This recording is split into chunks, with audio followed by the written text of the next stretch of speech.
Time for a monthly Q&A. I've got a lot of questions to get through, so let's go ahead and get started. My name's Jimmy. I'm drinking some store brand coffee, and this is Coffee and Trains.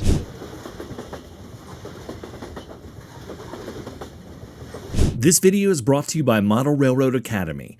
Model Railroad Academy is your online resource for model railroad instructions, ideas, and information, with loads of tutorials and articles for model railroaders of every skill level. I've recently been going through their catalog and watching some of their older videos, including this one from Don Kassler and the M&K division of the B&O. It's been really cool to watch and see all the old techniques he used. Plus, you can find tutorials on everything from bench work to electronics to scenery, all sorts of things there. The first 1,000 people to sign up at the link in the description below will get a full year of premium membership to Model Railroad Academy for $1.49. Offer is valid for new members only. If you want to tell me what kind of coffee you're drinking and have it featured just like these guys right here, you can do that in the comments below, and who knows, you might see your name pop up on an episode of Coffee and Trains. Also, this is my monthly Q&A. If you want to get your questions answered in next month's Q&A, you can stay tuned till the end, and I will tell you how to do that. Cheers, guys. Thomas L. Durbin in 2517 asked, what is my favorite part about model railroading as a hobby? Well, I think my favorite part is that it's actually an amalgamation of quite a few hobbies. There's doing carpentry, there's electrical work, there's artistic things like scenery and painting, there's model building, there's of course running trains, but now you also have things like 3D printing, doing circuitry work and computer programming and things like that. There are so many things that you can put into model railroading. It is why it is known as a super hobby, because it has a lot of hobbies built into one. Anthony Borden 2513 asked if there is some kind of computer technology that can recognize a train approaching a station and announce the train number and track it is on, and if not, could I create one? Well, if I was going to create one, I don't know of one right offhand for model railroading. If I was going to create one, I'd probably do one with RFID tags, and I would have it to where there was an RFID scanner underneath the track, and then once the train would have a tag on it, and they would be able to announce it. Now you can probably get pretty advanced with this. This is way beyond me, using AI tracking to do recognition with cameras, but that's way, way, way beyond what I can do. But I would use RFID tags. Sean Nolan 2120 says that they are planning on building a large guard railway open to the public, and how would you build a track base so that it stays level and stable over time, and what construction techniques would I use for bridges and tunnels? So what I would do first of all is I'd probably look at a hard surface, maybe even pouring concrete, but also using bricks or concrete blocks, maybe even pressure treated wood. It really depends. Another thing you can do is just using a lot of very coarse rock. You don't want to use smooth rock like river rock. I like driveway gravel. There's also just some of that like very porous lava rock, things like that. Those things are going to stay relatively stable over time, so long as they got something to hold them in place.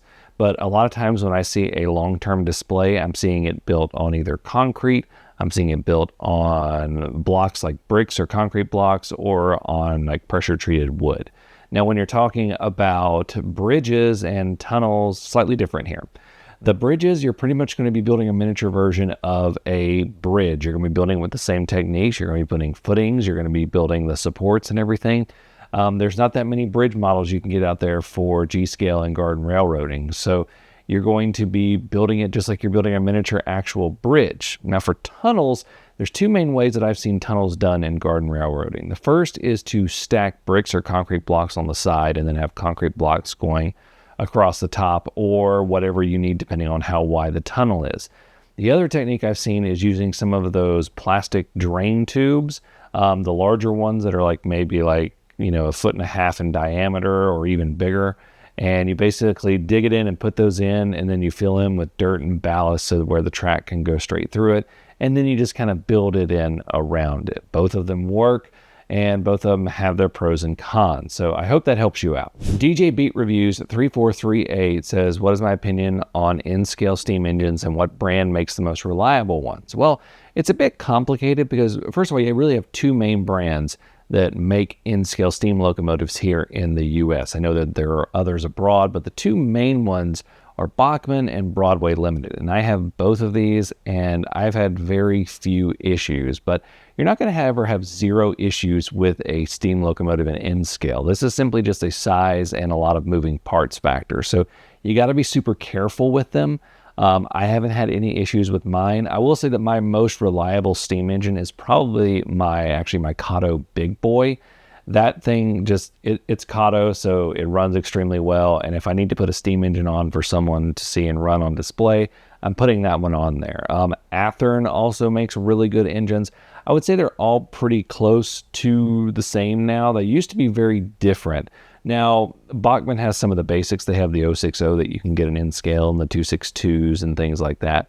But in terms of the higher end ones with DCC and things like that, really they're all fairly close. It just really depends on what exactly you want. But there's no real truly unreliable one that I have come across. I know that not everybody's experience is the same though. Chris Seamster 6985 asked about recommendations on budget-friendly vehicles for your layout. So cars, trucks, vans, things like that. So I've got two main ways to do this. One is you can find on like Amazon or something, these very cheap, like really cheaply made vehicles, but they're usually branded under Eve model. They're basically these cheapo little injection molded things.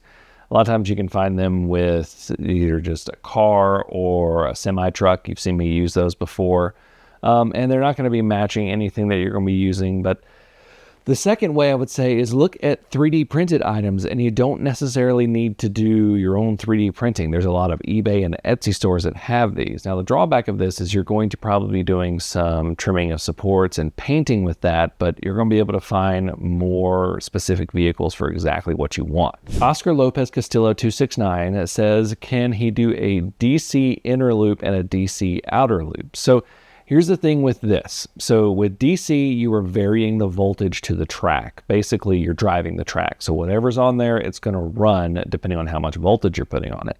With DCC, you're really just sending code through kind of pulse width modulation. It's usually just like a ones and zeros going through, but you're doing it with a constant voltage to the track.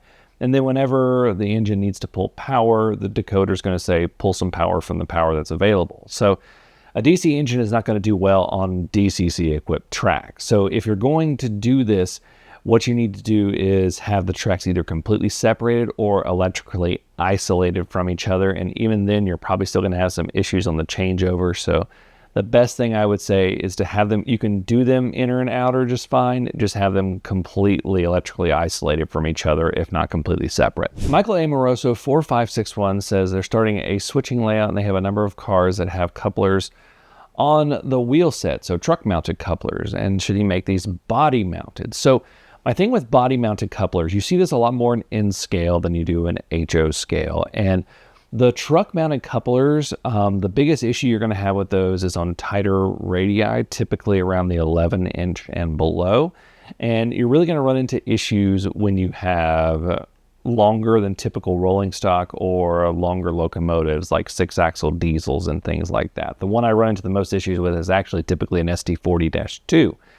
And basically what happens is the body mounted couplers on the SD40-2 will kind of push, and they'll basically be pushing so that they can be clear, and then it kind of pulls the truck mounted coupler off of the track.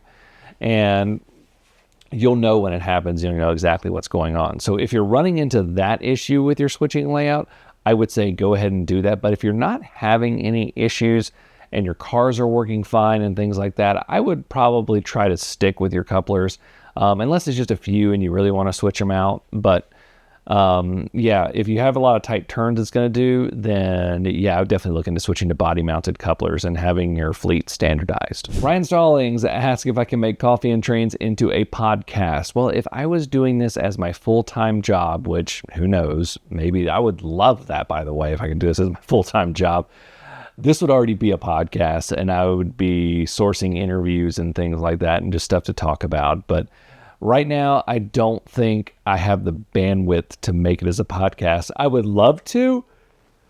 Look at me, I'm tired. See, look, I'm tired right now. I'm recording this at like 11 o'clock at night. So, yeah, let me, yeah, I just don't have the bandwidth to make the podcast. It's not for any desire or want. It's just that I don't have the time. If I ever somehow made it to where this could be my full-time gig, which I don't think is ever going to happen, yeah, I would love for this to be a podcast. Kevin McNeil 5636 asks if I have any experience and suggestion with iPhones as Wi-Fi throttles. So when you have Wi-Fi throttles, you're usually using the throttle protocol. And there's the throttle app, both free and paid one. There's also Throttle Card, which is my personal favorite for iPhone. And then there's a few others. I think there's one called Train Driver. But basically, they all work great. You just connect to the Wi-Fi network. The reason that I like Throttle Card is because it has a lot of extra features if you get the paid version, which is like $10 a year. And this is basically just one guy's project, or I think one or two guys' project, and that $10 a year helps them keep developing it and making it better. So yeah, there's a throttle, Train Driver, Throttle Card, my personal favorite. I think there's one or two others. But yes, they can connect to a throttle server as long as you connect to the Wi-Fi network. Lost Souls Railroad asks if I still maintain my garden railroad. I do. I'm glad that I kept it small enough to where it doesn't take too much maintenance. My main battle this year has been grass creeping in from the yard. I have a Bermuda yard, so Bermuda tends to grow out, and so it's been trying to sneak in. I've also had some crabgrass, so that's pretty much been the war this year. But usually every year I put a new bucket of ballast on it, which is driveway gravel, and I remulch it, and that's about it. And I think I'm going to grow it into where it's just a flower bed that's like full of flowers and plants, and then just has a train running through it. I think that would look really pretty. Engage the trains. Yeah, I just got that. Engage the trains. That's good.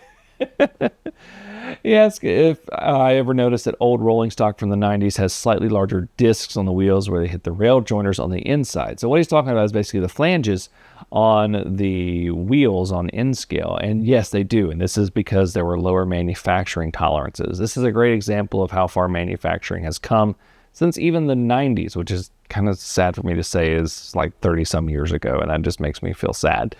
But yeah, so basically, especially if you're doing something like Code 55 track, those large wheel flanges are going to hit your ties and the little fake stakes and the clips that keep the rail on there. So a lot of times you only had Code 80 track back then for N-scale, so they didn't have to worry about it as much. But if you're having this problem, you can just switch them out for some newer wheels that have smaller flanges.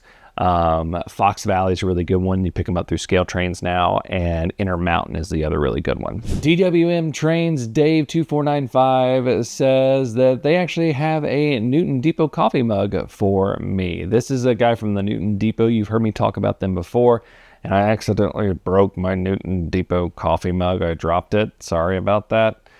But if you're ever in the Hickory, North Carolina area, stop by the Newton Depot. It's in downtown Newton, North Carolina, and they have the Southeastern Narrow Gauge and Short Line Museum. They also have a substantial model railroad display that spans across 2 buildings in the downtown area, and it's just a really cool thing to see. They're their own club. They run a model railroad show every year in March or April in the Hickory area. So that's where you can go check that out. It's usually a show that I go to every year. It's kind of in the middle of my big set of shows that I go to. Matt Griffin 332 says they just stepped into the N-scale world and bought 2 Bachmann starter sets and the world's greatest hobby expansion set. They said they're currently in HO scale, so they're trying their hand at N-scale. So the world's greatest hobby expansion set is a really great set if you've got a Bachmann starter set and you're looking to grow. So what it is basically there was a world's greatest hobby. It's actually a tour of a show that you can do, but they built a set a while ago, or built a layout rather a while ago. It's a 4x8 and it's kind of this kidney shaped layout. It has a runaround track, a town, and then 2 sidings for an industry, and you can detail it up nice. And it's basically, it's one of the best starter plans that I've seen in a while, like if you're just having a layout to run on there. And Bachmann offers it in HO and N-scale. I actually bought it in HO scale back when I was doing that. But it's a really great thing to have, so I can highly recommend that. If you have a Bachmann starter set and you're looking to grow, it's one of the best expansion sets. Is that world's greatest hobby set. John Liu says they made an L-shaped layout similar to mine in HO. And what is the best way to add a yard and background sidings without making it look like a mess? Well, first of all, if you're doing a staging track, what I'd do is consider hiding that section back there. I've actually right over here, just off camera on the other side of this backdrop, is my staging area. And if you go back there, it's a mess itself, but it hides the rest of the mess from the layout. But if you're looking to put one on your layout, take a look at real world yards, and not talking about the big massive classification yards. There's a lot of little regional yards that you can find that are dotted across there, especially when you have areas where you'll be branching off to a bunch of industries.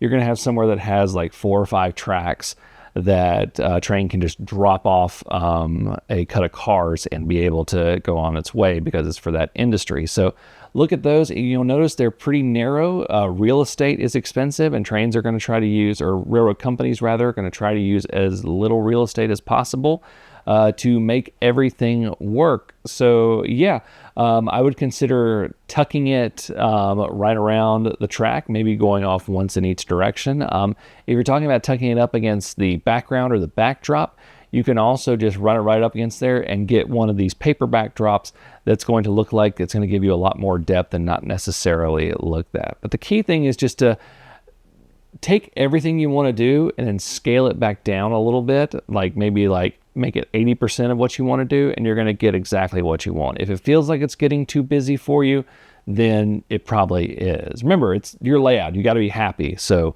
just ultimately build what you want, look at what you are, and if it makes you happy, then you're good. Virgil Isola 4181 says they're looking for building kits for N-scale, and they're wondering how comparable Walthers and pipe stuff engine sheds are with Kato Unitrack. So I don't have one of those. I've got pike stuff buildings right here, but I don't have the engine sheds. But I do have the Walthers Medusa cement that I think is required by model railroad law for you to have at some point in your model railroad career.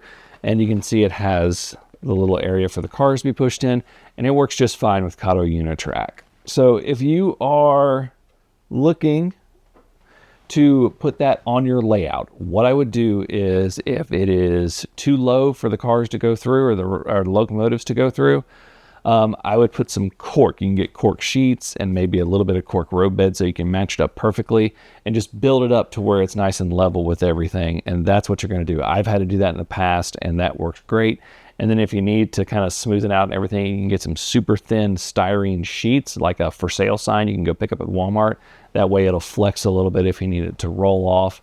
But yeah, that's what I would do for those kits. Okay, if you want to have your question answered next month on the Q&A, here's what you need to do. You need to put that question in the comments below, and then hopefully, if you get it in fast enough, I can get it produced and put in there. I try to wait about a week and let as many questions as I can roll in, and then I got to produce the video so I have it done in time. So I try to answer 10 to 15 questions per video. So just get those questions in as fast as you can, and hopefully I can answer them. And if not, just keep asking it, and hopefully it'll make it in there at some point, because I really like answering as many questions as I can. I just got to cut it off at like 15, because otherwise this video is going to be like 2 hours long. So thank you all so much for watching. Until next time, I'm Jimmy from the DIY and Digital. Stay safe, be kind, drink some coffee, and happy railroading.